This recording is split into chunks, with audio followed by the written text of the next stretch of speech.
जय श्री कृष्णा। राधे राधे। ओम नमः शिवाय। हर हर महादेव।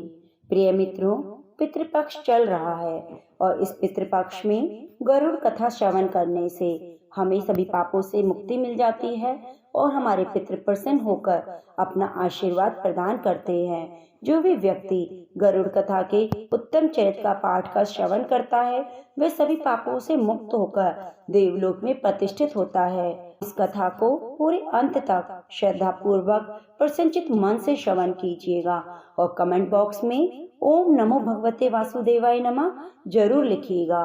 पितृपक्ष के देवता भगवान विष्णु हैं, इसलिए हमें उनकी कथा का श्रवण जरूर करना चाहिए। विनता नंदन गरुड़ जब अंडा फोड़कर बाहर निकले तब नवजात शिशु की अवस्था में ही उन्हें आहार ग्रहण करने की इच्छा हुई।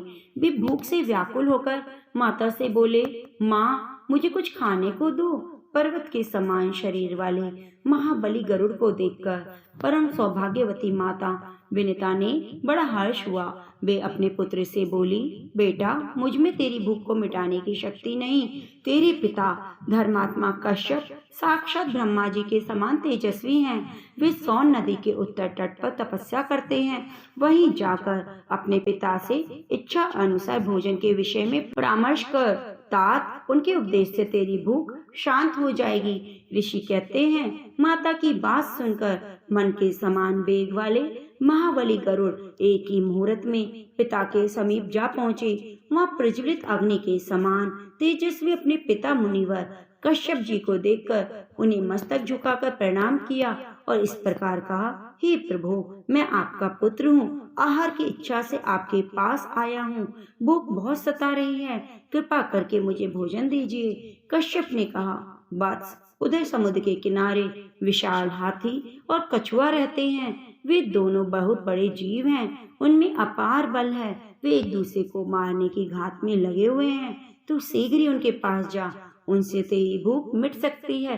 पिता की बात सुनकर महान वेगशाली और विशाल आकार वाले गरुड़ उड़कर वहां गए। उन दोनों को नखों से विदीर्ण कर चोंच और पंजों को लेकर विद्युत के समान वेग से आकाश में उड़ चले। उस समय मंदराचल आदि पर्वत उन्हें धारण नहीं कर पाते थे। तब वे वायु वेग से 2 लाख योजन आगे जाकर एक जामुन के वृक्ष की बहुत बड़ी शाखा पर बैठे। उनका पंजा रखते ही वे शाखा सहसा टूट पड़ी। उसे गिरते देख महाबली पक्षी गरुड़राज ने गो और ब्राह्मणों के वध के भय से तुरंत उन्हें पकड़ लिया।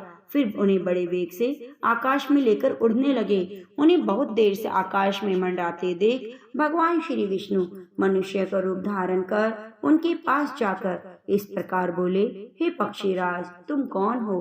किस लिए यह विशाल शाखा, ये महान हाथी कछुआ लिए आकाश में घूम रहे हो? उनके इस प्रकार पूछने पर पक्षीराज ने नर रूपधारी श्री नारायण से कहा, हे महाभावो मैं हूँ, अपने कर्म के अनुसार मुझे पक्षी होना पड़ा।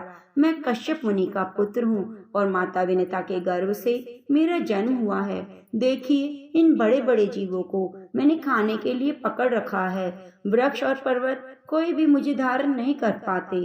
अनेक योजन उड़ने के बाद मैं एक विशाल जामुन का वृक्ष देखकर इन दोनों को खाने के लिए उसकी शाखा पर बैठा था, किंतु मेरे बैठते ही वह भी सहसा टूट गई।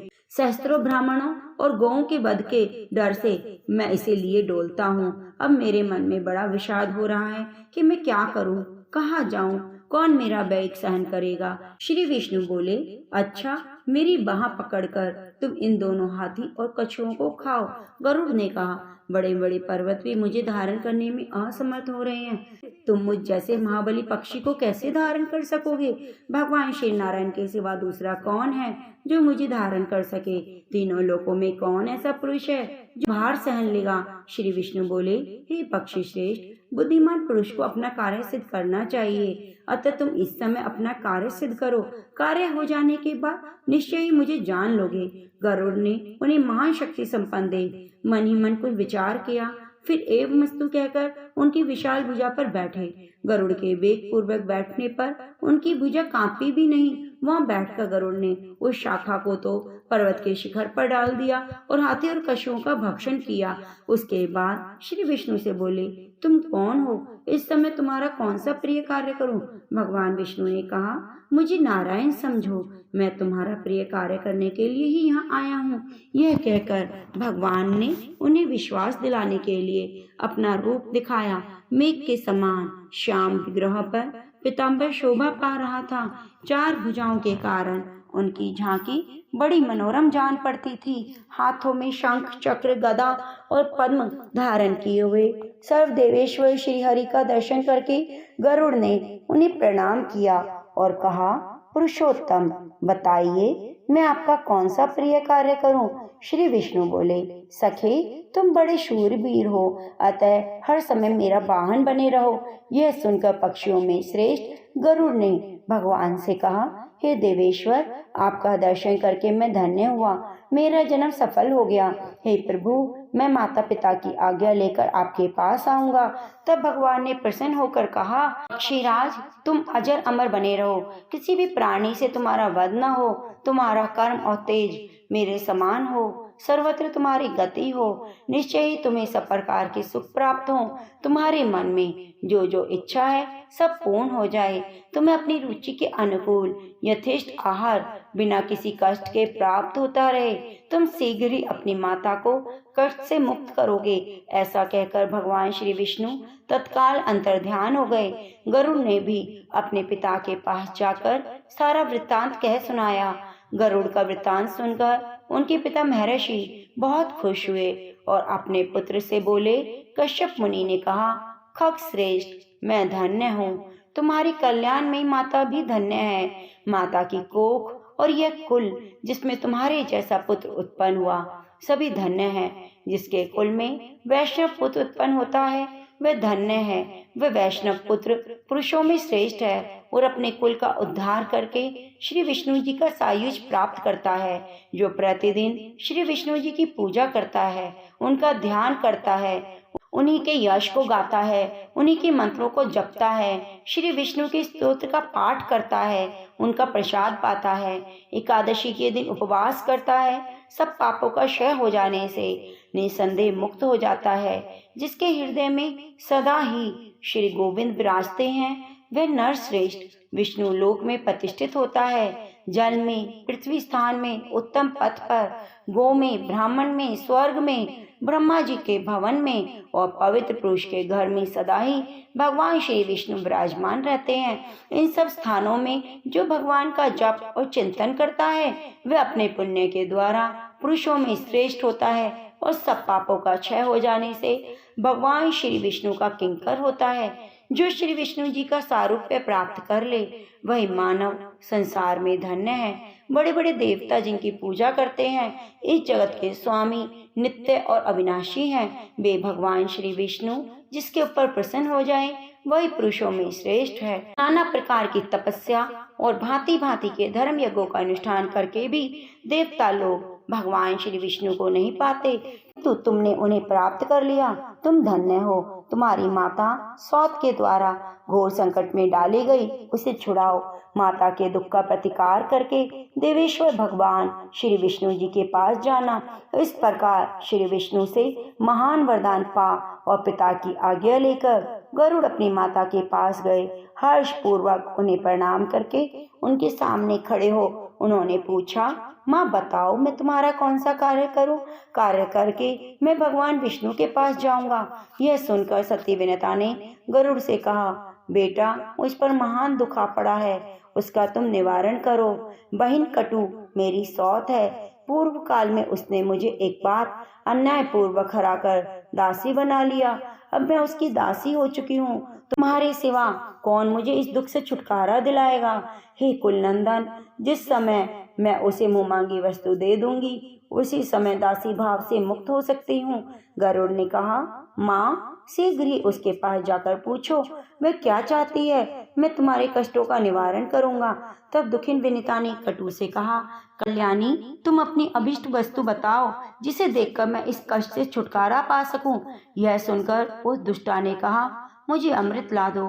इसकी बात सुनकर विनता धीरे धीरे घर लौटी और बेटे से दुखी होकर बोली, तात वह तो अमृत मांग रही है, अब तुम क्या करोगे? गरुड़ ने कहा, माँ तुम उदास मत हो, मैं अमृत ले आऊंगा। यूं कहकर मन के समान वेगवान पक्षी गरुड़ सागर से जल ले आकाश मार्ग से चले। उनके पंखों की हवा से बहुत सी धूल भी उनके साथ साथ उड़ती गई। वह धूल राशि उनका साथ न छोड़ सकी। गंतव्य स्थान पर पहुंचकर गरुड़ ने अपनी चोंच में रखे हुए जल से वहां के अग्नि में प्रकाश को बुझा दिया और अमृत की रक्षा के लिए जो देवता नियुक्त थे उनकी आंखों में धूल भर दी, जिससे वे गरुड़ जी को देख न पाए। बलवान गरुड़ ने रक्षकों को मार गिराया और अमृत लेकर वहां से चल दिए। पक्षी को अमृत लेकर आते देख ऐरावत पर चढ़े हुए इंद्र ने कहा, ओहो पक्षी का रूप धारण करने वाले तुम कौन हो जो बलपूर्वक अमृत को लिए जाते हो? संपूर्ण देवताओं को अप्रिय करके यहाँ से जीवित कैसे जा सकते हो?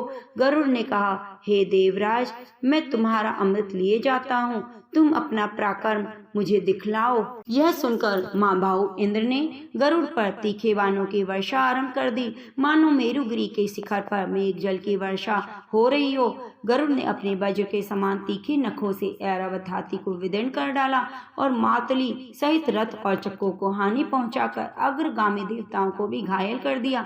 तब इंद्र ने कुपित होकर उनके ऊपर वज्र का प्रहार किया। वज्र की चोट खाकर भी महापक्षी गरुड़ विचलित नहीं हुए। वे बड़े वेग से भूतल की ओर चल दिए। इंद्र ने सब देवताओं के आगे स्थित होकर कहा, हे निष्पाप गरुड़, यदि तुम नाग माता को इस समय अमृत दे दोगे तो सारे सांप अमर हो जाएंगे, अतः यदि तुम्हारी सम्मति हो तो मैं इस अमृत को वहां से हर लाऊंगा। गरुड़ बोले, मेरी साध्वी माता विनता दासी भाव के कारण बहुत दुखी है। जिस समय वह दासीपन से मुक्त हो जाए, सब लोग इस बात को जान ले, उस समय तुम अमृत को हर ले आना। यूं कहकर महाबली गरुड़ माता के पास जा इस प्रकार बोले, माँ मैं अमृत ले आया हूँ, इसे नाग माता को दे दो। अमृत सहित पुत्र को आया देख विनता का हृदय हर्ष से खिल उठा। उसने कटु को बुलाकर अमृत दे दिया और स्वयं दासी भाव से मुक्त हो पुत्रों को वेग पूर्वक बुलाया। उनके मुख से अमृत जैसा दिखाई देने वाला विष दे दिया। नाग माता ने पुत्रों से कहा, तुम्हारे कुल में होने वाले सभी पापों के मुख में ये अमृत की बूंदें निरंतर नित्य उत्पन्न होती रहें और तुम लोग सदा इनसे संतुष्ट रहो। इसके बाद गरुड़ अपने माता पिता से वार्तालाप करके देवताओं की पूजा कर अविनाशी भगवान श्री विष्णु के पास चले गए। जो गरुड़ के इस उत्तम चरित्र का पाठ या श्रवण करता है वह सब पापों से मुक्त होकर देवलोक में प्रतिष्ठित होता है। जय श्री हरि विष्णु। प्रिय मित्रों, आगे की कथा कहानियाँ सुनने के लिए आप हमारे चैनल को सब्सक्राइब जरूर कीजिए और बेल आइकन को दबाना ना भूलें। धन्यवाद।